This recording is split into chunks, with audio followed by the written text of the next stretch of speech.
అందరికీ నమస్తే అండి ఫ్రెండ్స్. ఈరోజు చూడండి, నేను ప్రోటీన్ వల్ల వచ్చేటువంటి జబ్బు గురించి చెప్తున్నాను. ప్రోటీన్ మాల్ న్యూట్రిషన్ అంటే మాంసకృతుల లోపం వల్ల వచ్చేటటువంటి జబ్బు క్వాషియాకర్ అనే జబ్బు వస్తుందండి. ఇది తప్పనిసరిగా మీరు అందరూ గ్రహించాలి. ఎవరు కూడా స్కిప్ చేయకండి ప్లీజ్, దయచేసి. ఈ మాంసకృతుల వల్ల వస్తుందండి. చూడండి, నాది లెగ్ పీసు లివర్ గురించి చెప్తున్నాను. ఈరోజు మాంసంలో ఎక్కువగా ప్రోటీన్ ఉంటుంది. అంటే 1 నుంచి 4 సంవత్సరాల లోపు పిల్లలకి ఆహారం లోపం తక్కువైనప్పుడు ఎప్పుడైతే మాంసకృతులు వారు సరిగ్గా తీసుకోవడం, ఇంటికాడ ఏముందండి, చాలామంది పేదవాళ్ళు కేవలం అన్నము, ఆలుగడ్డ, పప్పులు అవే పెడుతుంటారు. ఎక్కువగా ఆలుగడ్డ కూరగాయలు పెడతారు. అంటే అన్నము, చింతకాయ పచ్చడి, నెయ్యి వేసి పెడుతూ ఉంటారు, నూనెసి. అలాంటి వాళ్ళకి ఈ మాంసకృతుల లోపం ఉంటుందండి. ఈ క్వాషియాకర్ అనే జబ్బు వస్తుంది. వాళ్ళకి కాళ్ళు చేతులు మొత్తం ఇంతలా ఇట్లా ఉబ్బుతారండి. ముఖం ఉబ్బుగా ఉంటుంది. ఎడిమా అనమాట, దాన్ని ఇంగ్లీష్లో ఎడిమా అంటారు, తెలుగులో స్వెల్లింగ్, ఉబ్బుతనం వస్తుందట. దాన్ని ఉబ్బి కామర్లు వచ్చినాయి అని చెప్పుకుంటారండి. ఉబ్బి కామర్లు కావు, ఆ ప్రోటీన్ మాల్ డెఫిషియన్సీ వల్ల, అంటే మాంసకృత లోపం వల్ల వస్తుంది. కాళ్ళు చేతులు అంతా ఎంత వాపు వస్తుందండి.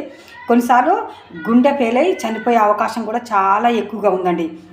దానికి చికిత్స మొట్టమొదటిగా ప్రోటీనేనండి. మాంసం తీసుకోవటం, గుడ్లు తీసుకోవటం, ఇంకా వేరే ఇతర పప్పులు బాగా తీసుకోవటం, అలాంటి వాటి వల్ల ఈ క్వాషియాకర్ అనే జబ్బుని మనము నివారించవచ్చు. మెయిన్ కారణం ఏంటంటే ఈ మాంసకృతులు తక్కువగా తీసుకోవటం వల్లే ఈ బేబీస్కి 1 నుంచి 4 సంవత్సరాల లోపు వాళ్ళకి ఎక్కువగా కనిపిస్తుంది. కొంతమంది పెద్దవారు కూడా చూడండి, మా అమ్మాయి మాంసం అస్సలు తినదండి, జామకాయ తప్ప ఇంకో పండు తినదండి అని చెప్తుంటుందండి. మాకు తెలిసిన ఒక అక్క.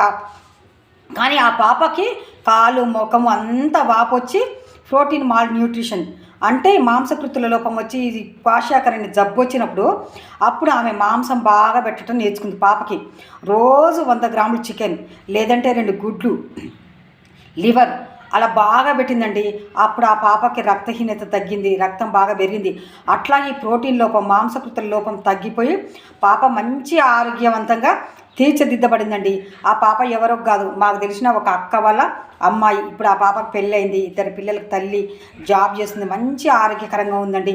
ఈ మాంసకృతుల వల్ల వచ్చేటువంటి జబ్బు చాలా చెడ్డదండి. దీని లోపం వల్ల వచ్చేటువంటి జబ్బు మాంసకృతుల వల్ల చాలా బలం ఉంది. కాబట్టి మాంసకృతులు తప్పనిసరిగా మాంసాన్ని తీసుకోండి, ఆరోగ్యంగా ఉండాలండి.